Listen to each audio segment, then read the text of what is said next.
왜냐면 오늘 보원이가 결석하기 때문에 영상 보원아 리뷰하고 있는 중이야. 영상을 찍어서 보내줘야 되거든요.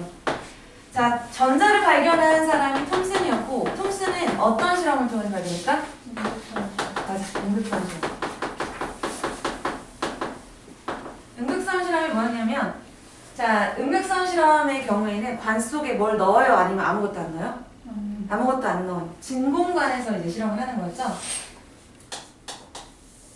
근데 우리 뒤에서 나오는 이제 양극선 실험이라든지 아니면은 뭐 다른 실험 같은 경우에는 양극선 실험은 러더퍼드 하기 전에는 다 수소 가지고 했었고 러더퍼드는 질소 넣고 실험을 하고 그랬었거든요. 자, 어찌됐건. 톰슨의 경우에는 응극선 실험을 했는데 응극선 실험의 경우에 세 가지 실험을 했었어요. 여기 이제 막혀있고. 자, 물체를 플러스 극으로 놓고 마이너스 극의 금속판에다가 고전압의 전류를 흘려주면 자, 연두색깔 빛이 발생하고요. 이 뒤에는 그림자가 생겨. 일단 자, 연두색깔 빛이 마이너스 극에서 나오네. 마이너스 극에서 뭔가가 나와. 얘를 뭐라고 이름친다? 응극선. 물론 톰슨 이전에 응극선 실험을 했었고 근데 톰슨이 이 응극선의 실제에 대해서 발견한 거지. 마이너스 극에서 뭔가 빛 같은 게 나와서 얘를 응극선이라고 이름 붙였는데 이 응극선을 가지고 여러 가지 실험을 했죠. 세 가지 실험. 첫 번째, 그림자가 생긴다. 그걸 통해서 알 수 있는 사실. 응극선은 어떤 성질을 가진다?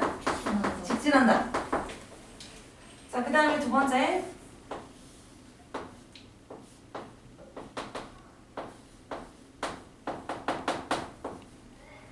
똑같이 이제 실험을 하는데 이번에는 자, 구멍이 뚫린 플러스 극 판에 뒤에 이제 바람개비를 놔봐요. 그랬더니 바람개비가 어떻게 되더라?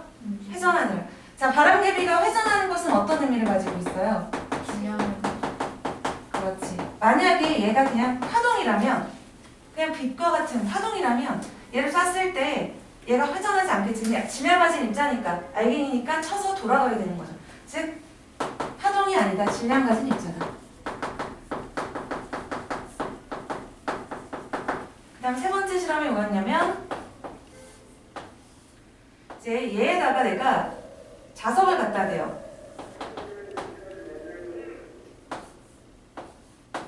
지금 바깥에 길에 다 주차해놔가지고 선생님도 오는데 선생님 5시쯤 왔는데 또 엄청 막혔거든?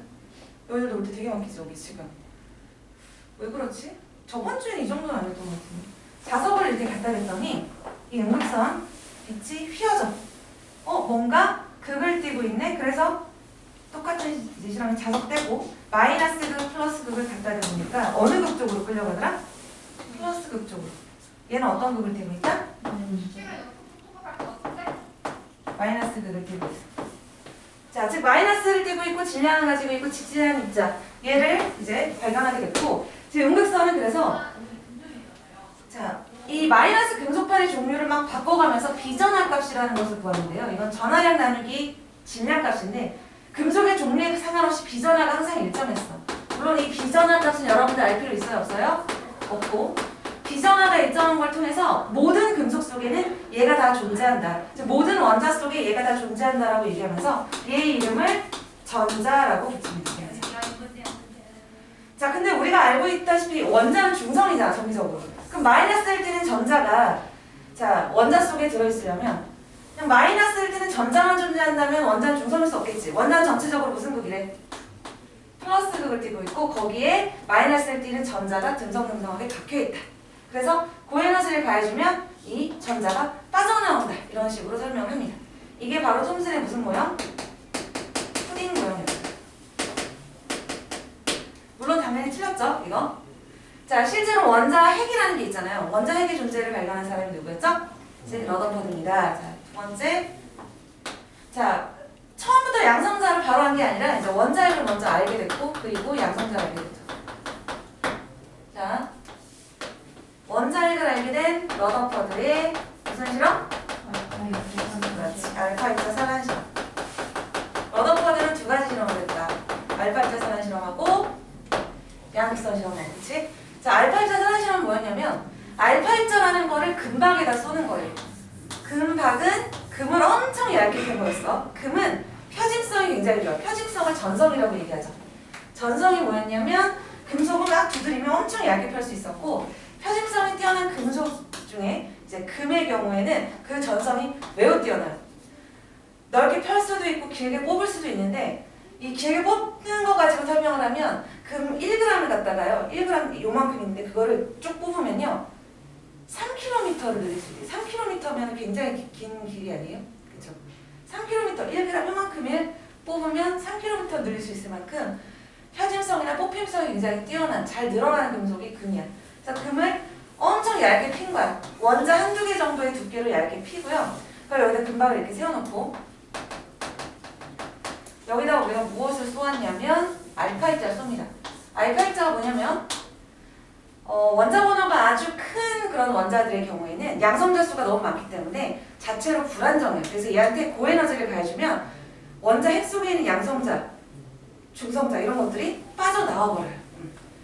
그러면서 엄청난 에너지가 발생합니다. 왜냐하면 원자 핵 속에는 그 입자들 사이에 강한 핵력이라고 하는 우주에서 가장 센 힘이 존재하는데 이 안에 있는 알갱이들이 빠져나가면서 그 핵력만큼의 에너지도 같이 방출이 되거든요. 어서와. 처음 앞에 들었지? 네. 그래서 앞에 앉지?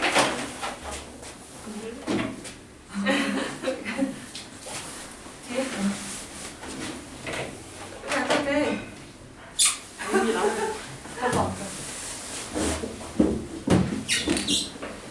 그래서 원자 번호가 큰 원소들은 그 자체로 위험합니다. 왜 일로 교실 옮겼냐면은 창문이 없어서 여러분이 좀 있으면 졸기 시작할 거거든요. 그러면 창문을 좀 열어서 공기 순환을 좀 시키려고 여기로 옮겼어요. 그래서 폴로늄 같은 원자 번호가 큰 원소들을 사용하는데 그런 애들 이제 방사성 원소라고 얘기하고 위험하니까 납상자에 집어넣지 리뷰 한번 하고 있었어. 이거 하고 이제 리뷰한 다음에 오늘 오비탈이랑 현대 원자 모형 쪽으로 넘어갈 거고요. 선생님이 얘기했다시피 1, 4가 어렵고 2, 3단원 쉽다 그랬잖아. 근데 2, 3단원은 엄청 빨리는 아니고 좀 빨리 진도를 나가도록 할게요. 그죠? 자, 안전하게 납상자에다가 폴로늄 집어넣고 이제 고전압을 흘려주면 여기서 이제 옆으로 구멍을 뚫어놓으면 알파 입자가 나갑니다. 알파 입자가 바로 사실은 나중에 알고 보니까 얘가 헬륨의 원자 핵이에요. 헬륨의 원자 핵이 뭐냐면 양성자 2개, 중성자 2개로 되어 있는 그런 입자야. 원자 핵이야. 전자는 없는. 얘가 바로 알파 입자고 알파 입자를 금박에다 쏩니다. 자, 그리고 튕겨져 나오거나 또는 통과를 하게 되면 그걸 우리가 눈을 확인해야 되니까 형광 스크린을 이제 주변에다가 설치를 하고 그리고 알파 입자를 딱 쏘았을 때 자, 러더포드 같은 경우에는 사실 이 톰슨의 푸딩 모형은 톰슨이 이걸 발표했을 때 인정을 거의 받지 못해요. 왜냐하면 이미 돌턴이라는 사람이 너무 유명했고 돌턴의 원자설은 뭐였냐면 원자가 제일 작은 입자다라는 개념이었거든. 구슬 같은 그런 구조고 물질을 이루는 입자 중에 제일 작은 게 원자다. 더 작은 입자 없다라고 생각했던 게 돌턴이고 톰슨은 뭐야? 아니야. 원자 속에는 더 작은 입자, 전자라는 게 있어. 그렇게 주장을 했죠. 상충은 됐단 말이야. 근데 톰슨은 인정을 받지 못하고 있었고 사람들이 막 비웃고 있었거든. 푸딩 모형을. 근데 러더퍼드는 톰슨을 처음에 비웃다가 이제 톰슨하고 알게 되면서 이 사람이 학문의 깊이하고 인성에 반해가지고 이제 제자로 들어가게 돼요. 그래서 러더퍼드가 이 푸딩 모형이 맞다는 걸 증명해보려고 이 실험을 고안한 거야.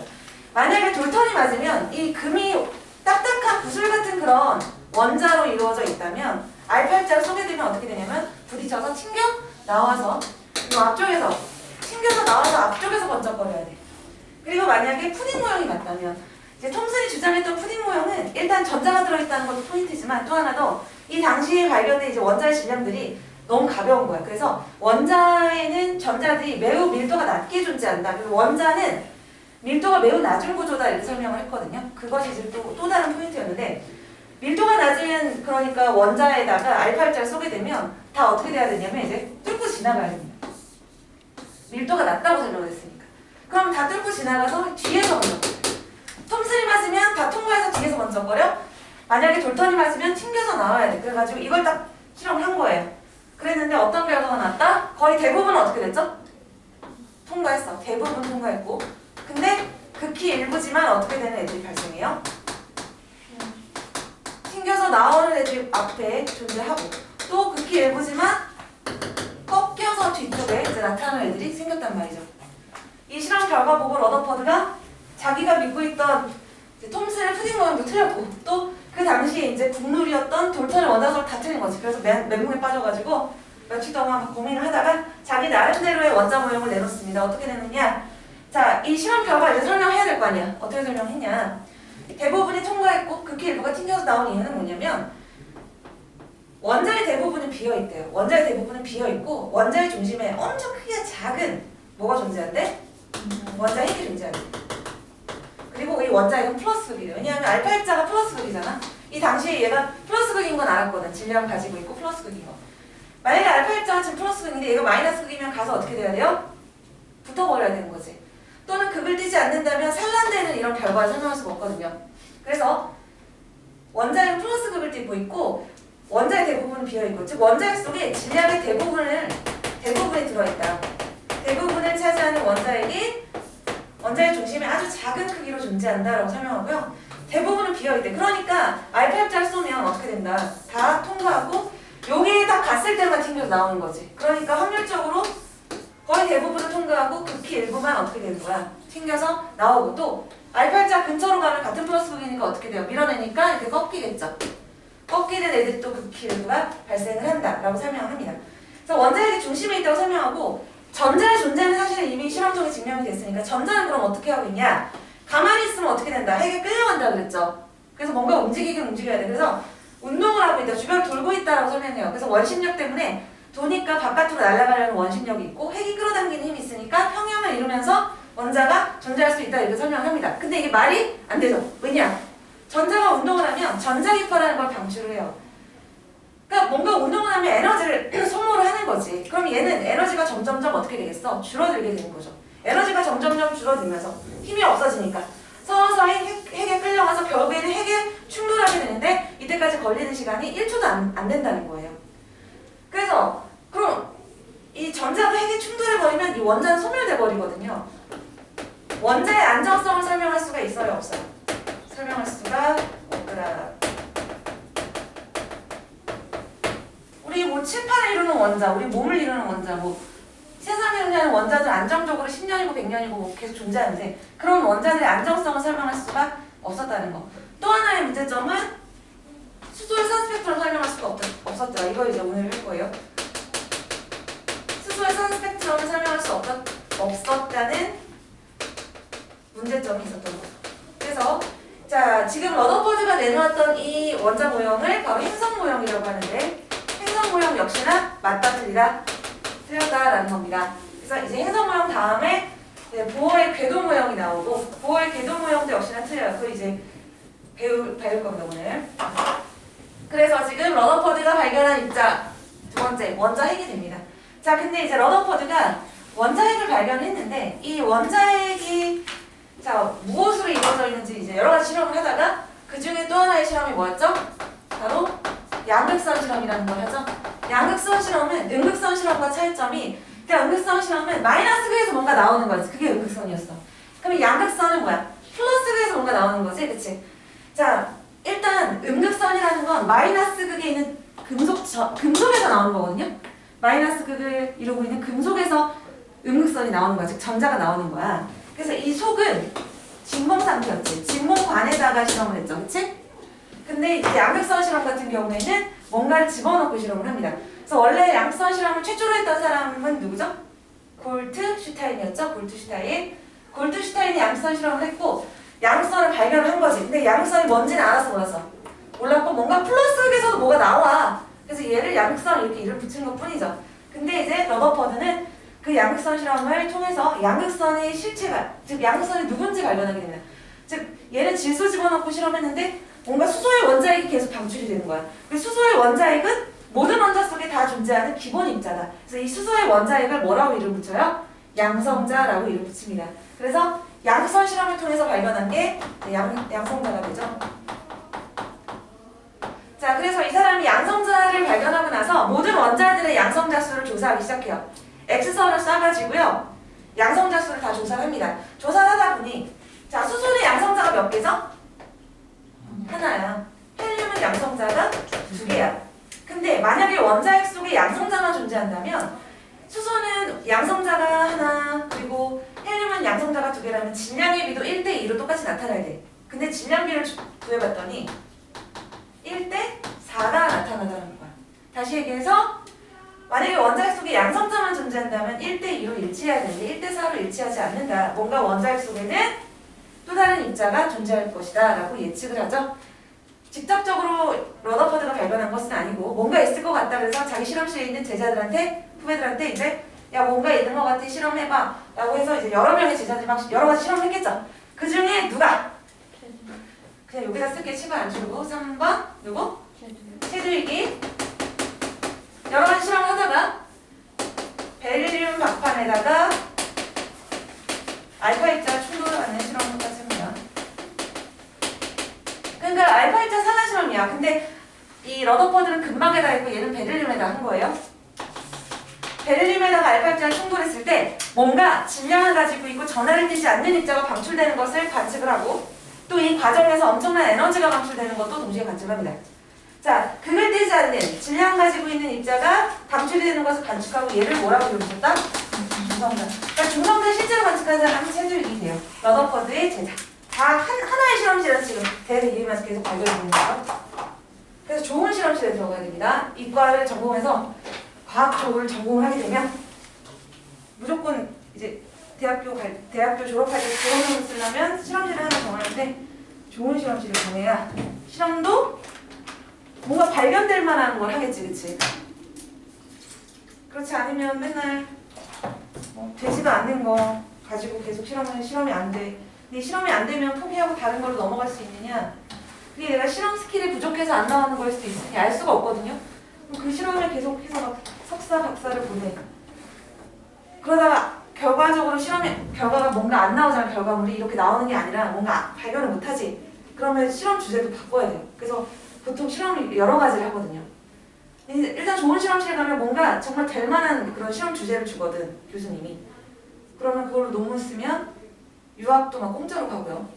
엄청 좋습니다. SCI라고 해서 국제적으로 인정받는 그런 뭐 셀이나 사이언스 이런 데다가 내가 논문을 싣게 되는 영광이 오면 그때부터는 이제 인생 편하게 살 수 있는. 유학 가가지고 이제 뭐 박사과정 하고 한국 들어와서 박사 후과정 해가지고 교수 되고 뭐 이렇게 되는 거지. 공짜로 공부할 수 있어요. 학비 안 내도 돼요. 거의 대부분은 그렇더라고요. 논문만 쓰면. 이공계 쪽은 그런 게 좀 좋은 것 같아요. 돈이 별로 안 돼요. 박사과정 가면 실제로 월급이 나와요, 아예. 그래서 생활도 할 수 있어요. 많이 나오진 않는데 어찌됐건. 자, 그래서 지금 양성자, 중성자, 입자 발견한 거 이제 얘기했고요. 리뷰 한번 했어요. 자, 그 다음에 숙제가 78쪽까지였거든요. 77쪽. 여기서 지금 몇 명은 질문 받았는데 늦게 온 친구도 혹시 질문할 거 있었는지. 이번 숙제는 쉬웠지. 이 단어는 쉽지, 그치? 쉽다니까. 또 오비탈의 경우에도 오비탈은 문제 자체를 풀면 쉽거든요. 오히려 이 원소의 주기적 성질이 조금 이온화 에너지 파트가 약간 헷갈려요. 개념 자체는 쉬운데 문제를 되게 헷갈리게 되거든. 그래서 그 부분은 약간 헷갈릴 수 있는데 오비탈 파트는 개념만 잘 이해하면 문제는 쉬워. 근데 또 개념을 잠깐 딴 생각을 하거나 졸잖아.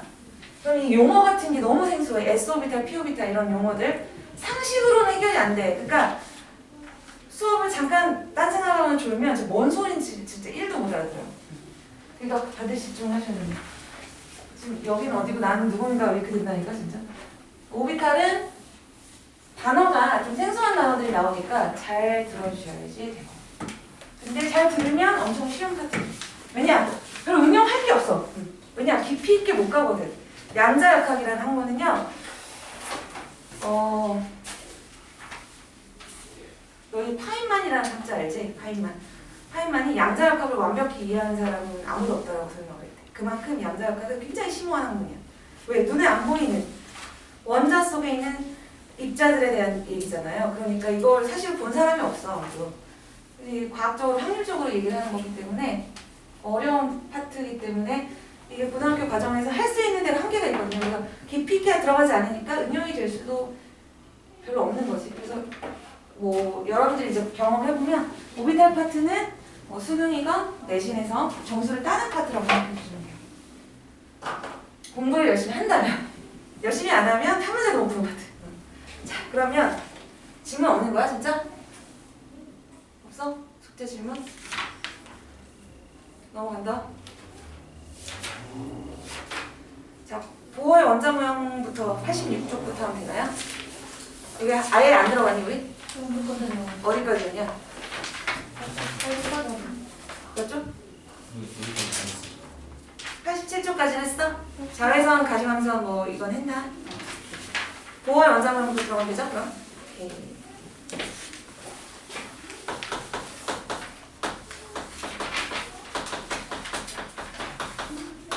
저번 시간에 한 거는 뭐냐면 이게 수소회선 스펙트럼을 왜 하냐면 보호의 원자 모형을 수소회선 스펙트럼 설명하기 위해서 나온 모형이거든. 수소회선 스펙트럼에 대한 이제 뜻을 알아야 이걸 이해할 수 있기 때문에 기본적인 어떤 배경을 쌓은 거고요. 보호의 원자 모형을 하면서 다시 수소회선 스펙트럼 얘기할게요. 일단 그럼 선 스펙트럼 했으니 파장이 짧을수록 에너지가 증가하는지 이런 것도 했겠네. 파장이 어떨수록 빛 에너지가 증가합니까? 파장이? 자, 파장은 짧을수록, 진동수는 클수록 에너지가 증가한다. 맞나요? 빛의 속도는 파장 곱하기 진동수인데 물리 시간에 하는 거기 때문에 화학 시간에는 이걸 뭐 외우거나 이거 문제 나오진 않는데 다만 여러분들은 파장하고 진동수가 일단 어떤 관계고? 반비례 관계야. 얘가 커지면 얘는 어떻게 되는 거야? 작아지고 얘가 작아지면 얘는 커지는 그런 관계인 것이고 왜냐하면 빛의 속도는 항상 어떠니까? 일정하니까. 그리고 빛에너지라는 것은 뭐에 비례하냐면 진동수에 비례해요. 이게 진동수. 로마자 뉴. 로마자로 읽으면 뉴 이렇게 읽고 얘는 플랑크 상수입니다. 그러니까 이건 그냥 비례 상수고 진동수가 커지면 빛 에너지도 같이 커집니다. 그래서 이건 어차피 물리 시간에 할 거니까 지금은 화학 시간이므로 이거를 몰라. 물리 무식자여도 그냥 진동수가 커지면 빛 에너지는 증가한다. 파장은 어떨수록? 짧을수록. 그래서 연상해서 이렇게 외우라고 그랬지. 자, 파장이 짧고 진동수가 큰 거. 야 이거하고 파장이 길고 진동수가 적은 이거하고 어떤 게 에너지가 더 크다라고 연상해서 기억하라고요? 위에 거. 그치? 파장이 짧고 진동수가 많은 거가 에너지가 크다. 그러면 수소의 선 스펙트럼에서 선이 이렇게 4개가 나타났거든.